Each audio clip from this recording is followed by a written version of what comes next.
Hola, bienvenidos a esta clase de agricultura de precisión en la cual vamos a ver generalidades y aplicaciones de diferentes técnicas, de diferentes tecnologías y de diferentes fuentes de información que podemos utilizar en la práctica de lo que llamamos agricultura de precisión. Comenzaremos hablando de la definición de agricultura de precisión, hablaremos también de las diferencias o de la diferencia principal que tiene la agricultura tradicional con la agricultura de precisión. Hablaremos de los requisitos que tiene la agricultura de precisión para su implementación. También luego hablaremos de lo que es la variabilidad en la producción de nuestra zona, en la variabilidad en el suelo, la variabilidad en la productividad de los cultivos. A continuación seguiremos viendo, y esta es tal vez la parte un poco más extensa de la clase, en la cual veremos diferentes fuentes de información y diferentes herramientas utilizadas en agricultura de precisión. Continuaremos viendo aplicaciones, es decir, estrategias de manejo que se realizan a partir de la información relevada por las herramientas que veríamos antes. Luego continuaremos viendo otras herramientas de agricultura de precisión que no tienen una relación tan directa con lo que es el manejo del suelo como las herramientas que vamos a ver primero, pero sí tienen una gran relación con lo que es el manejo de los cultivos. Y ya finalizando veremos cuáles son las técnicas y las herramientas más usadas en la Argentina de agricultura de precisión, ¿no? Y finalizaremos hablando de los desafíos que tiene la misma. Ya para ir comenzando hablaremos de la definición de la agricultura de precisión, y para esto utilizaremos la definición de la Sociedad Internacional de Agricultura de Precisión, la cual habla de que la agricultura de precisión es una estrategia de gestión que recopila, procesa y analiza datos temporales, espaciales e individuales, es decir, que toma datos de diferentes fuentes, de lo que sería la productividad, ya sea del suelo, del cultivo, y de diferentes características y atributos de estos, del suelo, de los cultivos, y esta información es combinada con otra información que viene, de otras fuentes o de otras características que estén relacionadas con la producción, y esta combinación de información lo utiliza para respaldar decisiones de gestión, es decir, para realizar decisiones de manejo, para tomar decisiones de manejo, según la variabilidad estimada a través de estas fuentes de información. Y esto lo hace con la finalidad de mejorar en el uso de los recursos, de tener una mayor y una mejor productividad, una mejor calidad en esa productividad, y a su vez también de tener una mayor rentabilidad, todo esto colaborando con la sostenibilidad en la producción agrícola, ¿no? En fin, a modo de resumen podemos decir que la finalidad de la agricultura de precisión es utilizar información relevada para poder diagramar estrategias de manejo tanto de suelo como de cultivos en función de la variabilidad medida a través de diferentes herramientas, ¿no? Así que bueno, para continuar, cuando hablamos de cuál es la principal diferencia entre la agricultura de precisión y la agricultura tradicional, hablamos de que en la agricultura tradicional el manejo de los campos es homogéneo, es decir, que la aplicación de insumos no se realiza en función de la variabilidad, sino que un productor aplica el mismo manejo para todo su lote, independientemente de las diferentes características de suelo que tenga ese lote y de cómo los cultivos respondan a esas diferentes características de suelo. En cambio, la agricultura de precisión se encarga de estudiar la variabilidad para la aplicación de insumos. Es decir, que lo que plantea es que los lotes no son iguales en toda su extensión, sino que son variables en el espacio, y ésta se encarga de estudiar esta variabilidad para poder tomar estrategias de manejo, como por ejemplo el manejo de insumos variables. Y para esto, ¿qué hace? Utiliza criterios agronómicos para poder aplicar dosis adecuadas según las necesidades de los cultivos, teniendo en cuenta la productividad de los cultivos y la condición del suelo. Es decir, que plantea el uso de insumos en áreas donde resulta necesario y en donde la respuesta de esta intervención, es decir, de la aplicación de insumos, tendrá un claro beneficio económico, es decir, que va a haber una respuesta en la cual justifique la aplicación de insumos. O dicho de otra manera, que en zonas donde hay limitantes que no pueden ser corregidas con el manejo, se plantea una gestión de los recursos o de los insumos en función de las limitantes que tiene ese suelo, a modo de no aplicar recursos o de no aplicar insumos que sean susceptibles de perderse. Por lo contrario, en zonas que tengan un mayor potencial productivo, se plantea una mayor dosis de los insumos en cuestión, a modo de obtener una mayor productividad en estas, ya que las condiciones del suelo en esos lugares permiten que haya una respuesta a la aplicación de estos. Ahora bien, ¿cuándo y cómo puedo realizar agricultura de precisión? La aplicación efectiva de agricultura de precisión se basa en la existencia de la variabilidad. Debe haber variabilidad para que nosotros podamos realizar agricultura de precisión. Es un requisito excluyente el hecho de la existencia de variabilidad. Y a su vez esta variabilidad debe ser relevante. ¿Qué quiere decir? Que debe tener tal magnitud que justifique realizar un manejo variable. A su vez, una vez que conocemos la existencia de variabilidad, debemos saber las causas que produce la variabilidad en la productividad de nuestros cultivos, es decir, cómo ésta afecta a los cultivos, conociendo los efectos que produce en la productividad de nuestros cultivos. ¿Y esto para qué lo necesitamos saber? Para poder manejar esa variabilidad.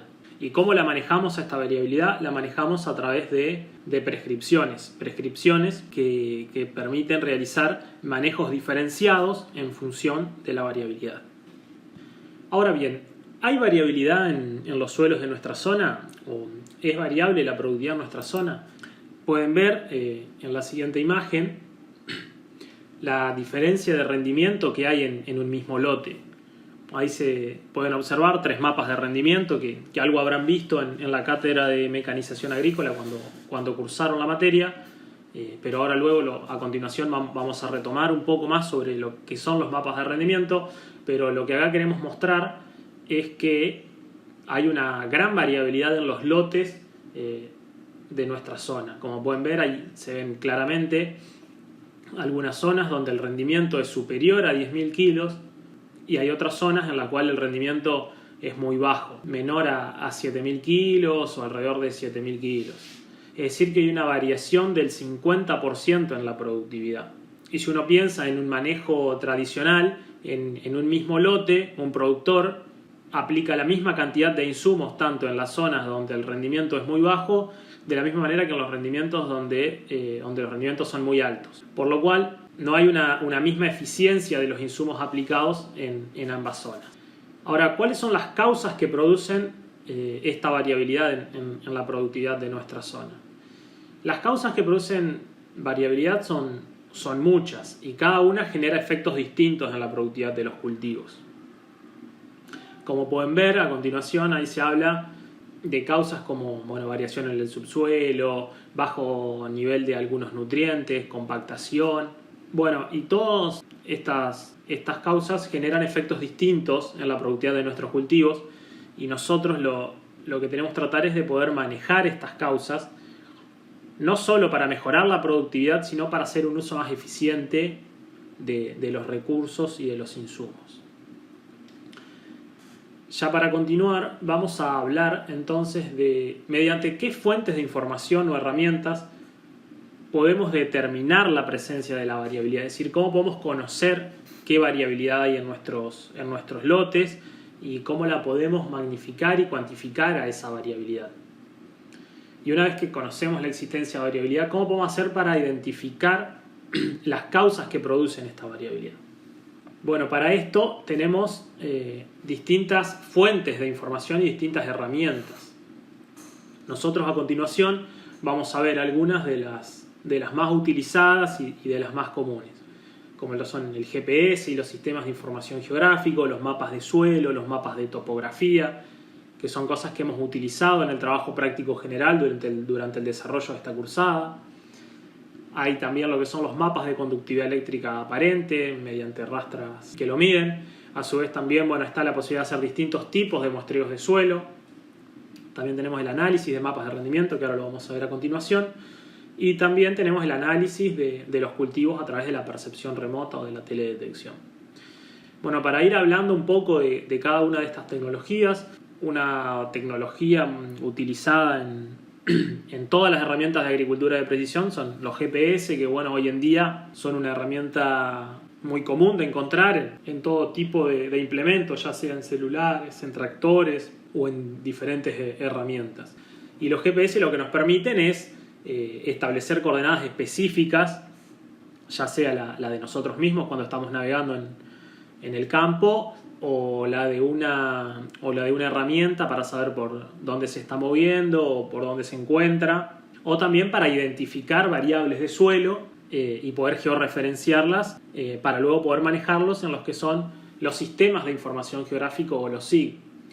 Que los sistemas de información geográfico se basan en la utilización de archivos, o mejor dicho, de datos que estén georreferenciados y que se manejan en software específicos como el ArcGIS, como el QGIS, y luego toman esta información como capas de información o como mapas y las analizan en su conjunto. ¿Para qué? Para poder determinar la variabilidad que hay en los lotes o en estos mapas que nosotros observamos.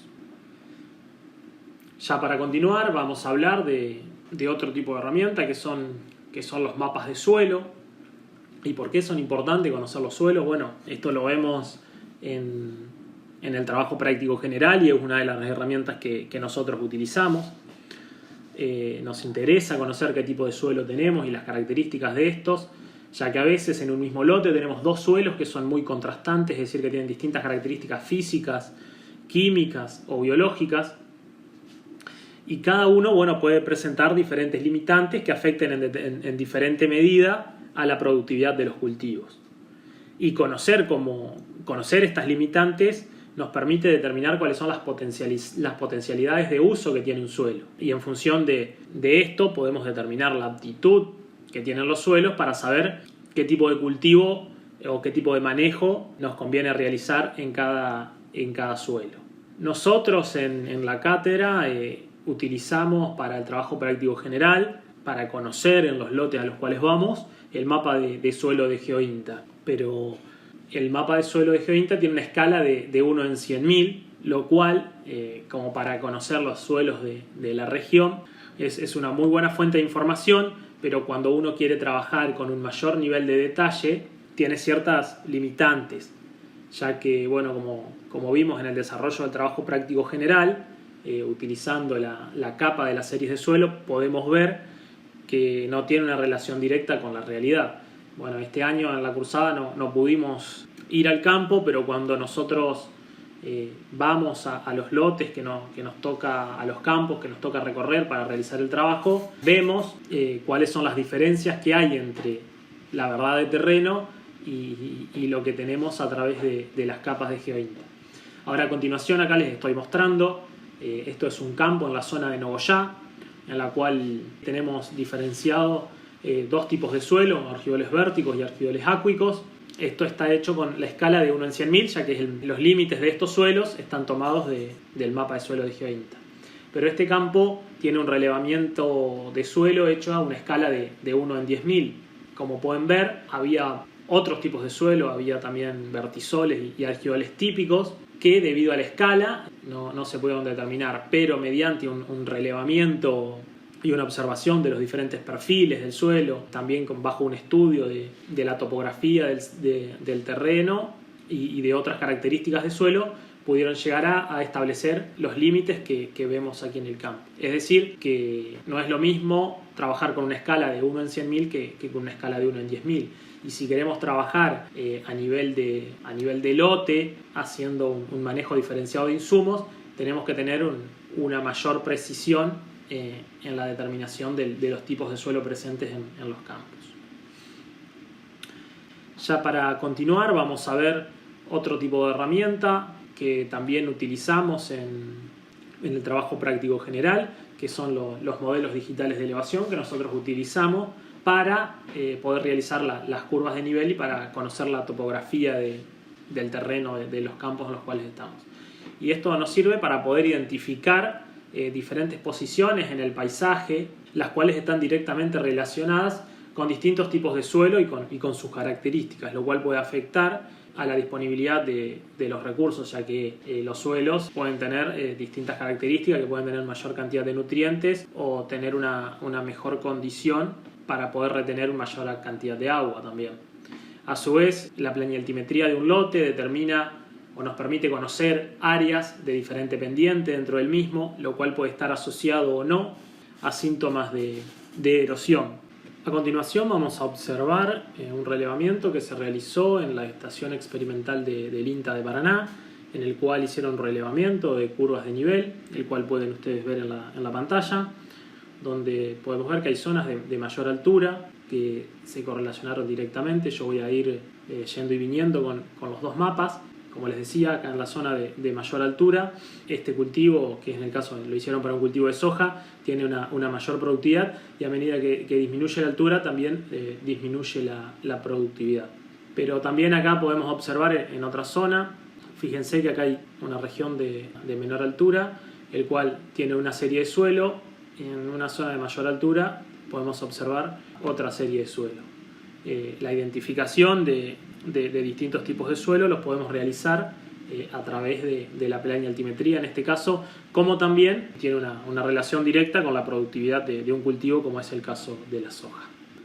Para continuar con las herramientas de agricultura de precisión, pasamos a hablar de los mapas de conductividad eléctrica aparente, que antes de empezar a hablar de la conductividad eléctrica aparente, vamos a comentar que no es lo mismo que la conductividad eléctrica que medimos en el laboratorio, ya que la conductividad eléctrica medida laboratorio lo que hace es medir la capacidad que tiene un suelo para conducir la corriente eléctrica al aprovechar las propiedades de las sales que se encuentran en la solución del suelo. Por eso la conductividad eléctrica mide en realidad la concentración de sales solubles presentes en la solución del suelo, y su valor es más alto a mayor contenido de sales del suelo. En cambio, lo que es la conductividad eléctrica aparente es una medida de la conductividad eléctrica promedio representativa del perfil de suelo hasta una profundidad que depende del equipo utilizado para poder medir esta conductividad eléctrica aparente. Podemos decir entonces que la conductividad eléctrica, o el principio físico de las mediciones de conductividad eléctrica aparente, se basa en la diferencia de potencial eléctrico que tiene un suelo. Ahora bien, ¿por qué es importante conocer la variación de la conductividad eléctrica aparente en el suelo? Y la razón por la cual es importante conocer esto es porque la misma está asociada a diferentes características de suelo que afectan la productividad de los cultivos. Características como la textura, ya que importa el tipo y el porcentaje de arcilla disponible, ya que diferentes contenidos de arcilla tienen diferente potencial eléctrico en el suelo. De la misma manera que la humedad, el contenido de agua que tenga un suelo afecta a la conductividad eléctrica aparente, la salinidad, las líquidos cationes, y de la misma manera que la elevación y la pendiente de un terreno, ya que afectan a la distribución del agua en el perfil del suelo, esto también afecta a la conductividad eléctrica aparente. Ahora en pantalla podemos ver lo que es una rastra Veris. Una rastra Veris es un implemento que se utiliza para medir la conductividad eléctrica aparente. Ahí pueden observar la salida de un mapa de conductividad eléctrica. Esto es lo que genera la rastra al generar diferentes pasadas en un campo. Luego este mapa se le hace una interpolación y obtenemos un mapa como el que ustedes pueden ver a continuación, que nos sirve para observar que hay variabilidad en la conductividad eléctrica del suelo, que puede estar relacionada a otras características del suelo. Continuando con las herramientas de agricultura de precisión, pasamos ahora a hablar del muestreo de suelos. Es muy importante, ya que los atributos de fertilidad química, física o biológica que tenga un suelo expresan gran variabilidad en el espacio e influyen en el potencial productivo de nuestros suelos. Y poder caracterizar estos atributos nos permite conocer, en cierta medida, cuáles son las causas que provocan o que afectan la variabilidad en la productividad de los cultivos. Entonces podemos decir que una buena caracterización edáfica con la utilización frecuente de análisis de suelo, es un procedimiento básico que nos permite orientarnos hacia la toma de decisiones a la hora de aplicar insumos. Es decir, que el uso de análisis de suelo nos permite optimizar el uso de los fertilizantes por medio de dosis variable de acuerdo a las demandas que pueda tener un cultivo en distintas zonas de un lote. Aunque, ¿cuál es la limitante que tenemos en este sentido? Es que en la mayoría de los productores en general toma solo una o pocas muestras para poder representar la condición media del suelo en un lote, como en la imagen que ustedes pueden observar. Estaría representado en esa cuadrícula, o mejor dicho en ese cuadrado, un lote, y un productor toma de ese mismo lote solo una muestra, y si en ese lote hay variabilidad no se logra percibir si realizamos solo una muestra. Entonces, como alternativa para esto, fue muy planteado en un momento los muestreos de suelo en grilla o en cuadrícula, lo cual presenta una desventaja en cuanto a su aplicación operativa, ya que demanda una gran mano de obra y una gran cantidad de muestras se necesitan para poder hacerlo, lo cual tiene un alto costo. Y más allá de qué tan densa sea una cuadrícula, no se logra censar de manera exacta la variabilidad de... Entonces, debido a estas limitaciones, principalmente la de los costos y la operativa, se plantea también el uso de lo que se llaman muestreos de suelos dirigidos o muestreos por zonas de gestión, los cuales permiten que, si la variabilidad es conocida previamente a través de diferentes fuentes de información como que las que estuvimos viendo antes, es decir, si yo sé que en mi lote tengo una zona que tiene una determinada variabilidad, otra zona que tiene una variabilidad menor y otra zona que tiene una variabilidad mayor a la media, entonces a mí me conviene realizar muestreo de suelo dirigido en cada zona para poder caracterizar a qué se debe esa variabilidad. Es decir, que redirigimos nuestros muestreos a estas zonas donde nosotros sabemos previamente que la productividad es diferente. Y esto nos permitiría conocer las causas que generan la variabilidad que conocíamos previamente.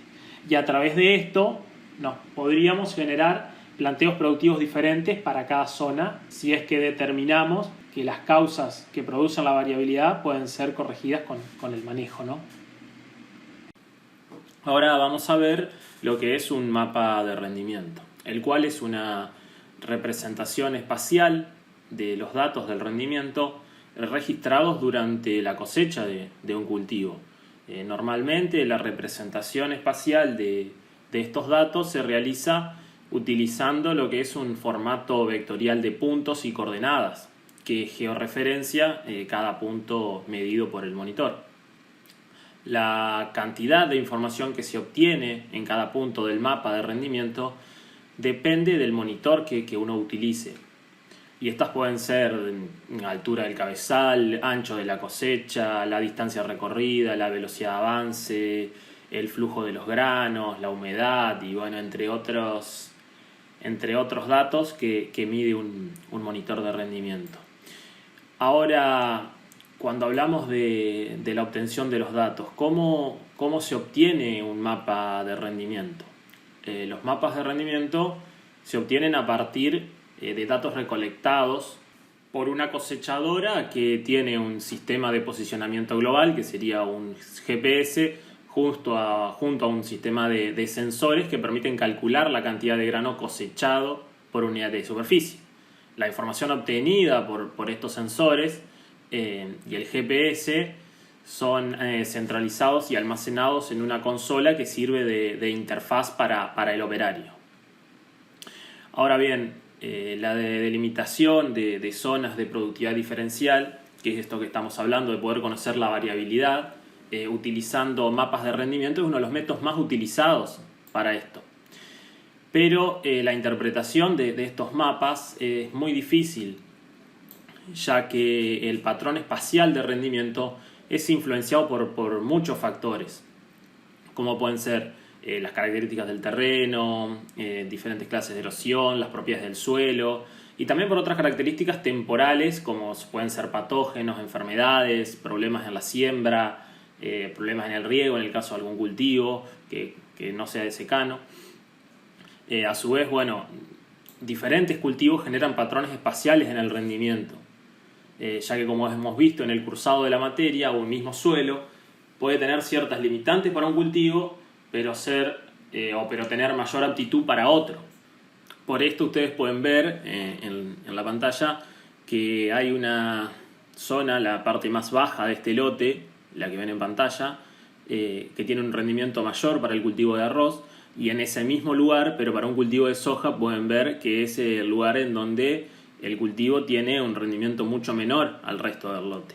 Por lo cual, para conocer la variabilidad espacial de un cultivo, sería interesante observar varios años de mapas de rendimiento de un mismo cultivo. Por esto que estábamos viendo recién. Ahora bien, como para ir cerrando, dos comentarios. Uno es el hecho de que los monitores de rendimiento deben estar calibrados a la hora de usarlos para evitar ciertos errores en las mediciones. Y a su vez también, posterior a la medición del mapa de rendimiento, los mismos deben ser procesados para poder eliminar errores en las mediciones. Un ejemplo es en los mapas de rendimiento que están viendo, pueden ver que hay un pequeño porcentaje de datos, acá es 10% y acá es 4%, de datos iguales a 0, lo cual indica un error en la medición. Entonces este tipo de datos deben ser eliminados, y para esto existen algunos manuales en donde nos explican mediante una serie de pasos cómo hacer para procesar y para filtrar esos mapas de rendimiento, evitando que se generen errores en la interpretación de los mismos. Ahora, si la variabilidad es muy compleja, ¿conviene mejor mirar el cultivo? ¿Qué tendríamos que mirar? ¿O qué nos muestran los cultivos? ¿De qué estamos hablando cuando hablamos de mirar los cultivos? Como ustedes pueden observar en estas dos imágenes, la de la derecha es una imagen multiespectral de un avión que nos muestra claramente las diferencias de productividad que hay entre una zona y otra. Ahora bien, este tipo de observación se hace a través de la percepción remota o de la teledetección, que son técnicas que utilizan sensores para obtener información de áreas u objetos sin entrar en contacto directo con estos. Estas técnicas son útiles para determinar la variabilidad a una mayor escala y a un menor costo, ya que presenta grandes ventajas operativas. Y a su vez presentan diferentes escalas, diferentes resoluciones, y cada una brinda diferentes tipos de información. Por ende tienen diferentes usos. Es decir, que por ejemplo una imagen satelital puede cubrir un área mayor con un costo mucho más bajo, pero también con un menor nivel de precisión si lo comparamos con una imagen de un dron o con una imagen de un avión, los cuales tienen un costo mayor y a su vez tienen una menor capacidad operativa para poder realizar observaciones. Ahora, si hablamos de una clasificación de los sensores, existen distintos tipos. Existen los sensores que son pasivos, en donde la fuente de energía captada es externa al sistema, como bien puede ser una cámara fotográfica montada en un dron o un sensor multiespectral montado en un satélite óptico. Y otra clasificación son los sensores activos, los cuales emiten y reciben su propio haz de luz, como es el caso del Green Seeker o del satélite argentino SAOCOM, que es un satélite radar. Algunas características que debemos tener en cuenta a la hora de trabajar en teledetección son, por ejemplo, la resolución espacial y la resolución temporal de la información que estamos utilizando. A modo de ejemplo, una imagen satelital tiene una menor resolución espacial respecto a la de un dron. A modo de ejemplo, en el caso de las imágenes Landsat, tienen una resolución espacial de 30 por 30 y una resolución temporal de 16 días. Las imágenes Sentinel tienen una mayor resolución espacial porque Tiene un tamaño de píxel de 10 metros por 10 metros y una resolución temporal de 5 días. Otro tipo de imágenes, como son las imágenes de Google, tienen una mayor resolución espacial, que en algunos lugares llega hasta píxeles de menores al metro, y tienen una menor resolución temporal, ya que pasan cada mucho tiempo, o sea, demoran mucho en actualizarse las imágenes y depende mucho de la zona en la cual esté. Otra característica a tener en cuenta es la resolución espectral. La resolución espectral se refiere al número y al ancho de las bandas espectrales registradas por un sensor. Cuanto más estrechas sean las bandas, mayor será la resolución espectral que tenga el objeto que se utiliza. Pero como para concentrarnos un poco en lo más importante de lo que es la resolución espectral, nos importa las bandas que más se utilizan para realizar lo que se llaman índices de vegetación, que lo vamos a ver a continuación. En la parte superior derecha podemos ver las bandas del satélite Landsat 8 y en la parte inferior derecha las bandas del satélite Sentinel-2. A modo de comentario podemos decir que el satélite Sentinel-2 tiene una mayor resolución espectral que el satélite Landsat, ya que permite una observación de un mayor número de bandas, sobre todo de las bandas de lo que llaman el borde rojo, que se encuentran entre el rojo y el infrarrojo. Ahora bien, ¿por qué nos interesa conocer la reflectancia que tienen los cultivos en distintas longitudes de onda? Porque las características del cultivo dependen de su reflectancia. Un cultivo absorbe mayor energía en las bandas del azul y del rojo y refleja más en el verde. Y esto es lo que permite es generar diferentes firmas espectrales entre un cultivo y otro. Como pueden ver a continuación, lo que es en la comparación de una vegetación sana con una vegetación enferma, podemos observar que la vegetación sana refleja más en el verde que la enferma y menos en el rojo que la enferma. Y en el infrarrojo podemos ver que la vegetación sana refleja mucho más respecto de la vegetación enferma. Y esto lo que nos permite es generar índices de vegetación, que son relaciones matemáticas que resumen la información que observamos de la firma espectral de un cultivo.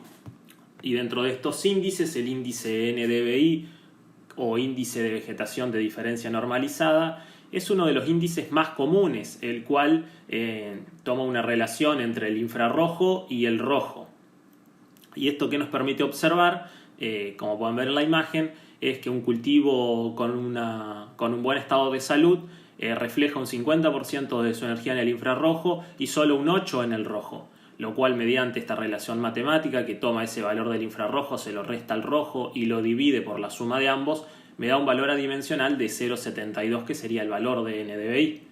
Ahora, en el caso de una vegetación enferma o de una vegetación estresada, refleja una menor cantidad de energía en el infrarrojo y una mayor cantidad de energía en el rojo respecto a la vegetación sana. Y al hacer esta misma relación, obtenemos un valor mucho menor.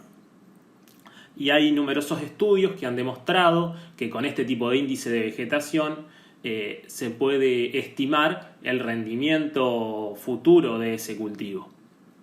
Es decir, que a mayor índice de vegetación que tenga un cultivo, mayor será su rendimiento. A su vez, hay estudios que también han mostrado cierta correlación entre índice de vegetación y otros parámetros del cultivo, como ser la biomasa acumulada, la altura de planta, la cobertura. Por ende, es que se utilizan este tipo de datos obtenidos a través de la percepción remota para poder determinar la variabilidad de los cultivos.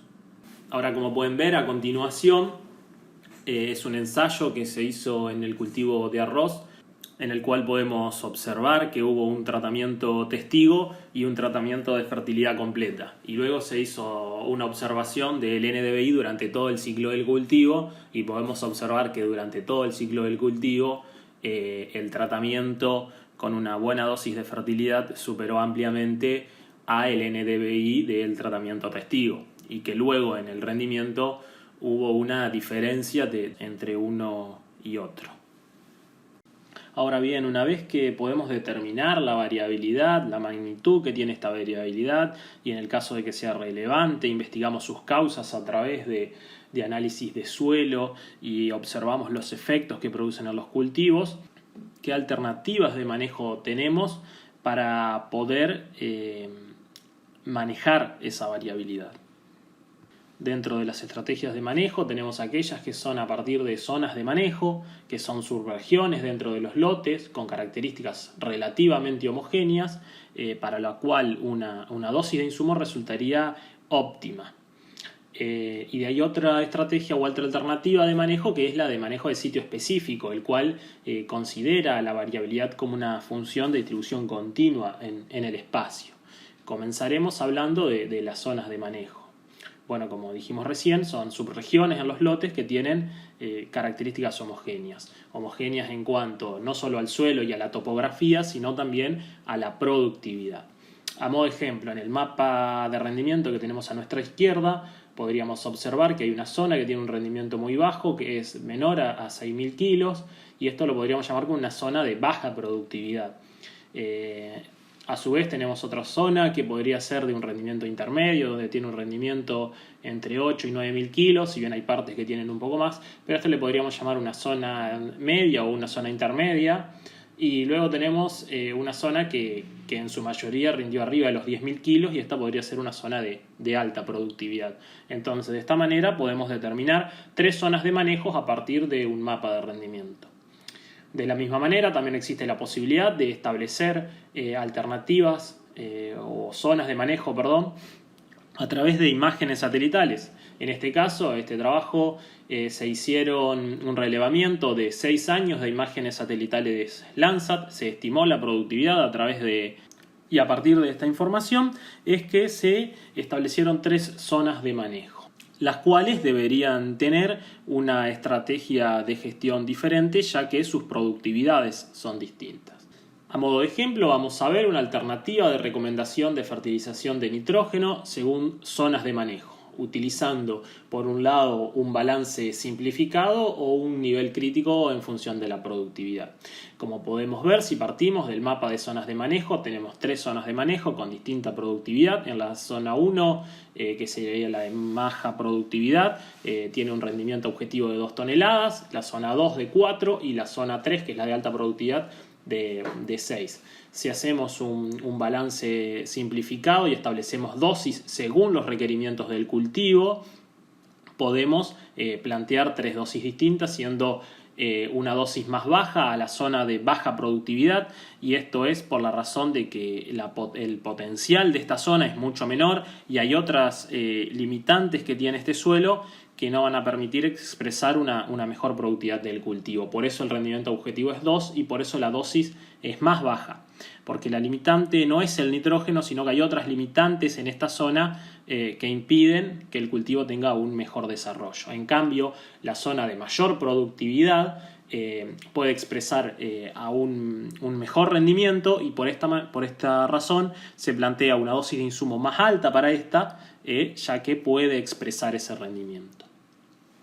Bueno, de la misma manera podemos establecer un modelo de recomendación por zona utilizando distintos niveles críticos para cada zona, teniendo un nivel crítico más bajo para la zona de menor productividad y un nivel crítico más alto para la zona de mayor productividad, y en función del contenido de nitrógeno del suelo lo planteamos llevarlo a este nivel crítico, y de esa manera tenemos otro planteo de dosis recomendada según el nivel crítico de cada zona. De la misma manera podemos ver también una recomendación para fertilización de fósforo, en donde podemos hacer 2 planteos distintos también. Uno que puede estar dado por la extracción del cultivo anterior, es decir, que sería una estrategia de reposición. En la zona 3, si el cultivo rindió 6 toneladas, aplicamos el fósforo extraído por los granos, y de la misma manera en la zona 1, como hubo un menor rendimiento o una menor extracción de fósforo, y por esa razón planteamos una dosis más baja. Otro modelo de recomendación podría ser el de llevar al nivel crítico el fósforo Bray que hayamos medido en el suelo. Entonces, mediante un análisis de suelo en cada zona, determinamos cuál es el contenido de fósforo de cada zona y luego planteamos llevar el contenido de cada zona a su nivel crítico. Entonces, esa podría ser otra recomendación, otra prescripción a través de, teniendo en cuenta el nivel crítico del cultivo en cuestión y el contenido de fósforo del suelo. Otra alternativa que tenemos para poder manejar la variabilidad es la de modificar la densidad de siembra de un cultivo, como puede ser el caso del maíz, el cual es un cultivo muy sensible a los cambios en la densidad de siembra, cuando ciertos factores como la disponibilidad de agua o la disponibilidad de nutrientes limita el crecimiento, lo cual significa que la densidad óptima de siembra se incrementaría en función de la calidad de la zona de manejo en cuestión. Por ende, en una zona de mayor productividad podríamos plantear una densidad mayor y en la zona de menor productividad una densidad menor. Ahora bien, vamos a pasar a hablar de otro tipo de alternativa de manejo, que es la alternativa de manejo a través del sitio específico, el cual considera la variabilidad como una función continua en el espacio. Como para explicarlo mejor, podríamos dar un ejemplo. En el caso de que tengamos un muestreo de suelo en grilla para un nutriente, como podría ser el fósforo Bray, planteamos una estrategia de manejo en formato de cuadrícula, es decir, con una variabilidad continua en el espacio para la información de la cual disponemos, lo cual ya no trabajamos por zona, sino que trabajamos con mayor precisión, para lo cual necesitamos un mayor nivel de información para poder tomar esta estrategia de gestión y a su vez necesitamos una maquinaria más específica también para poder hacerlo. Otra aplicación de este tipo de alternativa de manejo son las aplicaciones variables en tiempo real, mediante las cuales una pulverizadora tiene un botalón con sensores que va determinando la condición del cultivo en tiempo real y según la condición del cultivo va aplicando diferentes dosis del nutriente. También para el caso del fósforo podemos plantear una estrategia de manejo partiendo de un mapa de rendimiento del cultivo en cuestión por el factor de remoción de fósforo, es decir, por la exportación de fósforo que ha tenido ese cultivo. A partir de esto hacemos un mapa de mantenimiento de la misma manera.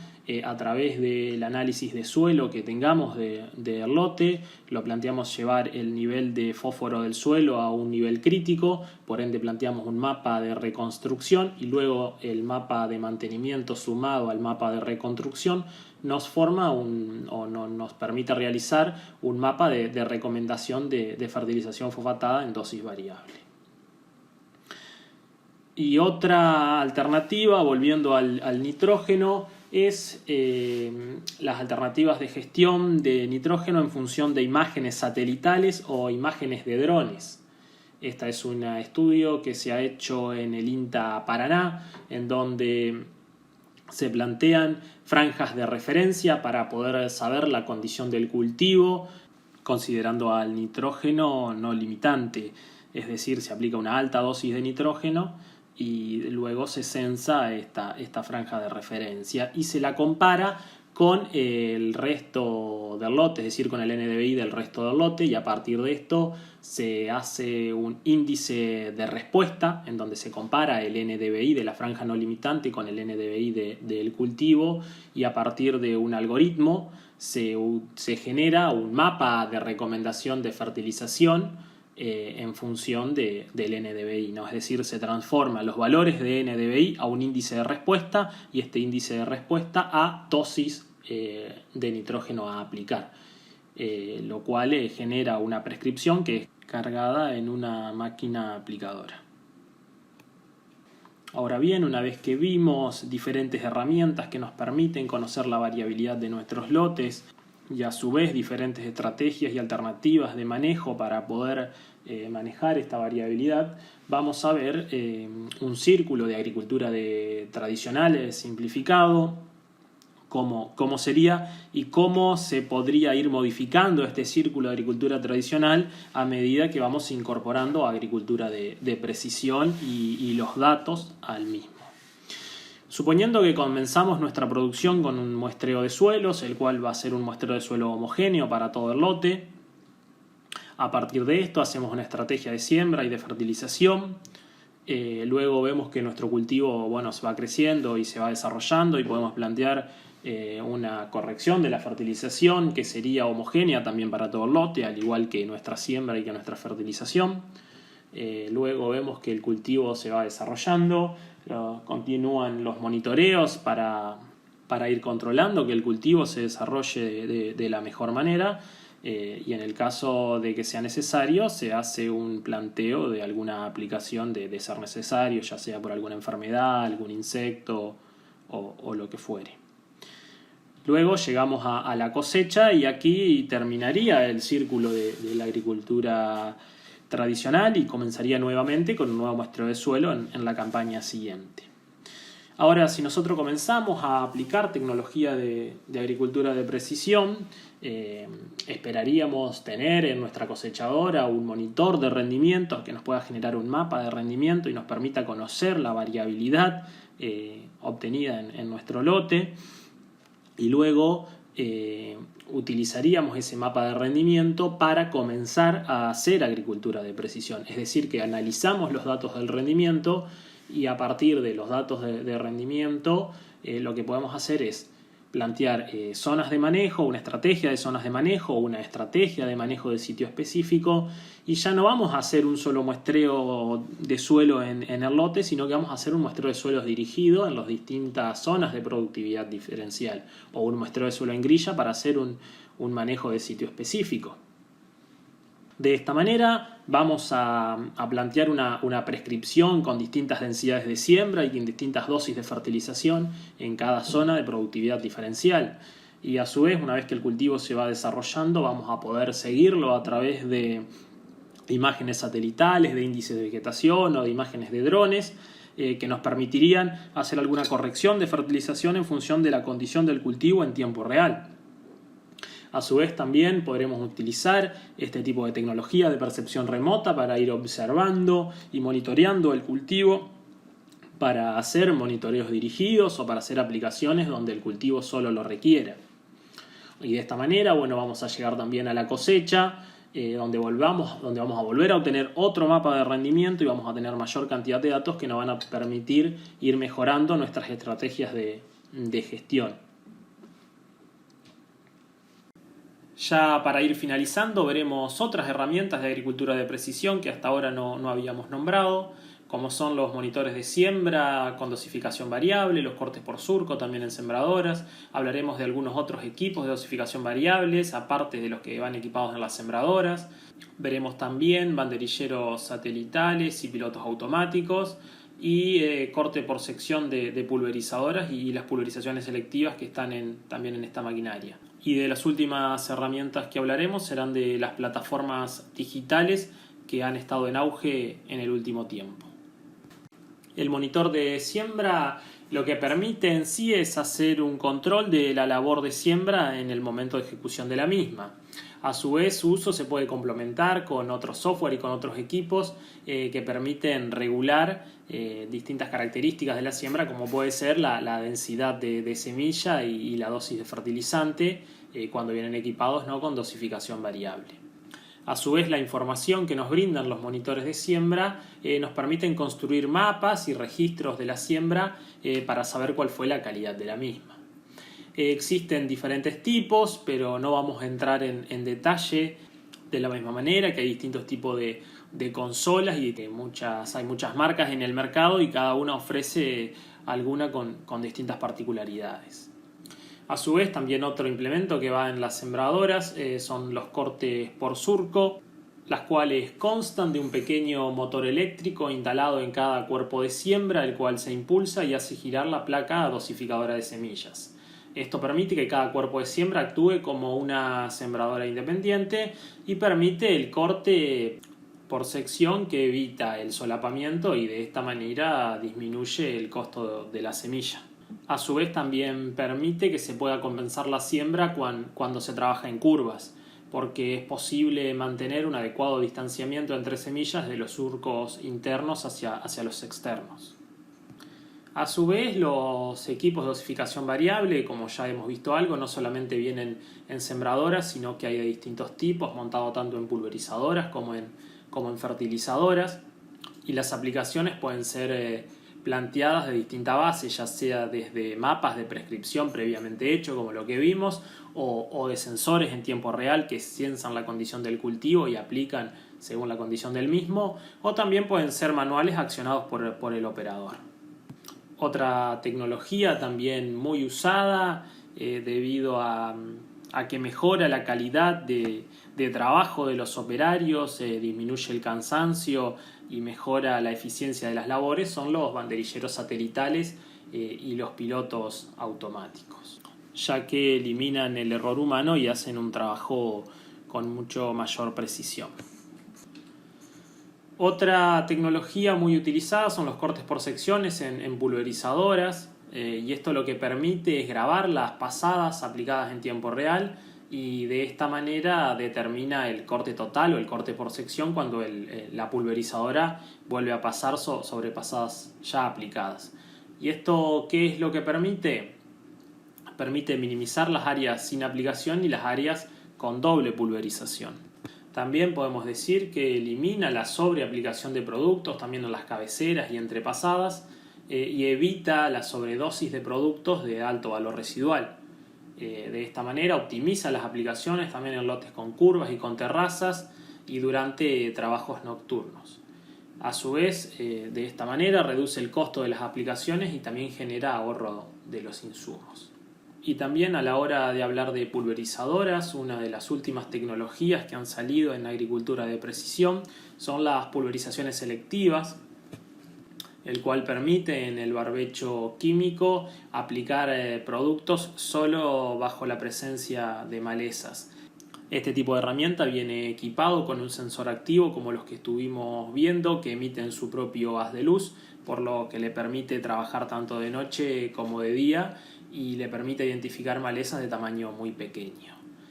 Con este tipo de herramientas se ahorra una gran cantidad de insumos, ya que solo se aplica sobre la maleza. Y ya como última tecnología nombramos a las plataformas digitales que forman parte de lo que ahora se llama agricultura digital. Estas plataformas son plataformas de gestión que permiten conocer y manejar información de explotaciones agrícolas.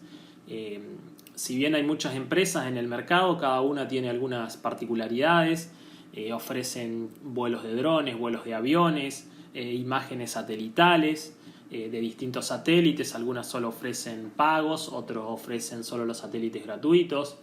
A su vez, muchas de estas permiten realizar zonas de manejo a partir de información, ya sea de imágenes satelitales anteriores o de información que uno le va cargando, ya que permiten que uno le cargue información, ya sean mapas de rendimiento, mapas de suelo o análisis de suelo o distinto tipo de información que uno considere relevante en su producción.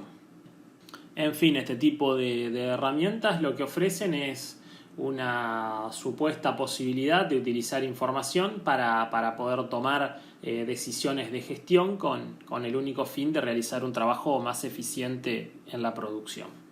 Si alguno está interesado en este tipo de plataformas, puede ver que hay algunas que ofrecen servicios gratuitos para una pequeña cantidad de hectáreas o para algunas características de las plataformas. Ahora, a continuación, vamos a ver cuáles son las técnicas y las herramientas más utilizadas en nuestro país, de las que estuvimos hablando hoy, lo cual se dio a conocer a través de una encuesta que realizó el INTA Paraná en el año 2013 y en el año 2018, de la cual obtuvieron más de 300 encuestas provenientes de distintos usuarios de agricultura de precisión de diferentes partes del país. Aquí podemos observar que una gran proporción de los usuarios utiliza lo que son los GPS, monitores de rendimiento y monitores de siembra y banderillero satelital, ya en el 2013 y ahora en el 2018, son herramientas muy utilizadas. El piloto automático ha sufrido un incremento considerable, ha aumentado un 20% su utilización.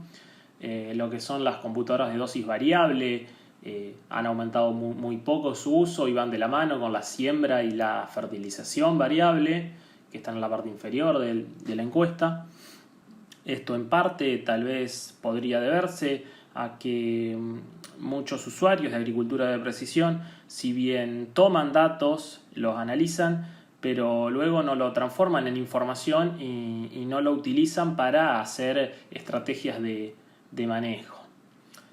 Por ahí, siguiendo con otras herramientas, el corte automático por sección en pulverizadoras en el último tiempo ha tenido un incremento menor. El corte por surco en sembradoras, que era muy poco en su momento, se ha prácticamente triplicado su uso. Los mapas de suelo detallados y los mapas de conductividad eléctrica han aumentado relativamente poco. Y sí, acá lo que se puede ver es otro tipo de tecnología, como son los sensores de nitrógeno, que había muy pocos en el 2013, han también triplicado su uso. Aún tienen muy poca adopción, pero pueden seguir aumentando su utilización. En cuanto a los sensores de maleza, que no aparecían en el 2013, hoy en día han sido adquiridos por algunos usuarios, pero son de un alto costo, y por ahí muchas de estas aplicaciones son utilizadas por contratistas que, si no tienen un precio diferencial por su utilización, no van a ser adquiridos por los mismos.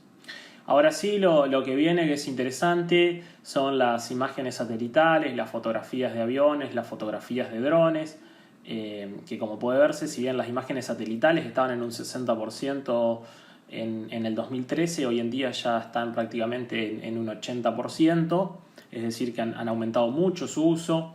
Y de la misma manera, las fotografías aéreas y las fotografías de drones, que no aparecían en el 2013, están teniendo un aumento considerable. Este tipo de herramienta viene de la mano con las plataformas web de gestión de datos de información, de las que hablábamos hoy anteriormente, en donde estas plataformas facilitan la interpretación y el uso de este tipo de imágenes. Entonces, de esta manera, el crecimiento de este tipo de herramientas van de la mano. Después, ya para ir cerrando, nos quedaría hablar de los muestreos de suelos georreferenciados, que están prácticamente en un 50%, es decir, que tienen una adopción ya en el 2013 y se mantienen en el 2018. Ya para cerrar el tema de esta encuesta, queríamos comentar que otra de las preguntas que se hizo es que cuánta gente utilizaba los datos y los procesaba. Y de esta cantidad, solo el 66% de los encuestados planteó que realiza algún procesamiento de la información generada a partir de herramientas de agricultura de precisión. Es decir, que muchos utilizan la tecnología, pero solo para visualizar los datos, que era algo de lo que estábamos hablando. Un punto de especial interés ha sido determinar qué datos se utilizan y cómo se transforman en información. Y podemos ver que los mapas de rendimiento han disminuido su adopción y las imágenes satelitales han aumentado. Y esto puede ser un poco de lo que charlábamos anteriormente, ya que el uso de imágenes satelitales, tanto como de la fotografía de drones, vienen de la mano con plataformas de gestión. Plataformas que permiten dar una ayuda en cuanto al procesamiento, es decir, uno selecciona su lote y ya las plataformas convierten los índices del lote, ofrecen los índices, te ofrecen vuelos y brindan la información procesada. A diferencia que la utilización de los mapas de rendimiento, que uno tiene que procesarlo, filtrarlo para poder interpretarlo. Lo cual nos demuestra que la tecnología ha avanzado rápidamente y cada día lo hace de manera exponencial, pero la interpretación y la utilización de esa tecnología aún no tiene gran aplicabilidad en el terreno. Como podíamos observar, las dosis y las maquinarias de fertilización variable no son de las herramientas más adoptadas por los productores. Sí son muy adoptadas aquellas herramientas que permiten visualizar los datos.